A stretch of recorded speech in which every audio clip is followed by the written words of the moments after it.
Les objets que j'ai choisis sont 3 jetons de maison close. Ils ont été offerts anonymement au musée. C'est des objets qui témoignent de tout un pan de l'histoire sociale d'une pratique qu'on n'expose pas forcément beaucoup dans les musées, à savoir la pratique de la prostitution au XIXe siècle et au début du XXe siècle.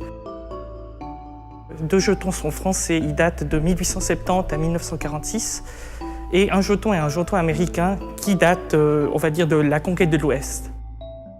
Et l'idée des propriétaires de maisons closes, c'est réellement de créer leurs propres jetons, utilisés pour éviter que l'argent circule au sein des établissements. C'est une époque où on voit la mise en place d'une véritable culture de la prostitution. On a des guides qui recensent la localisation des maisons, donc c'est vraiment une culture très institutionnalisée. Il y a des maisons pour toutes les classes sociales, de la maison, on va dire, la plus luxueuse, fréquentée par des présidents, par des rois, par des membres de l'élite, on va dire, jusqu'à des maisons beaucoup plus, on va dire, bas de gamme, ce qu'on appelle les maisons d'abattage.